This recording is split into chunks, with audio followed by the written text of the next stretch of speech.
มือเนี่ยอันใดก็บ่แน่นอนอยู่ยากขึ้นซุมืออันใดก็แพงเมื่อค่ำก็แพงไฟฟ้าก็แพงเงินบาทก็สํขึ้นแพงไปหมดทุกอันทุกแนวเม็ดทุกอย่างมีอันนึงแม่เฒ่าบ่แพงน่ะถึกตลอดแม่นอีหยังว่าถึกเด้อก็แพงเม็ดทุกอันน่ะเมียข่อยอันนี้แม่เฒ่ายามใดก็ถึกตลอดบ่มียามผิดแด้ถึงว่ามันสิเฮ็ดผิดปานใดก็อย่าแนวใดมันก็ยังถึกสุดท้ายแล้วข่อยก็ยังได้ไปโง่มันคืนคือเก่าเด้ถึงว่าแม่นมันสิเฮ็ดผิดปานใดก็อย่าคนที่ไปโง่ก็ยังแม่นข่อยคือเก่าเด้มันบ่มียามแพงมีถึกอย่างเดียวเมียนี่ได้อันของแท้อ่ะของแท้ของจริงอ่ะ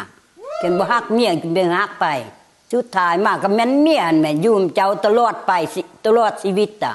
บ้านนั้นบางคนเนี่ยอยากล้มผู้สาวเพ้อจิตสะอ่อนอยากล้มมันก็แม่นย้อนเขาอยากได้เงินอยากตัวเอาเงินนั้น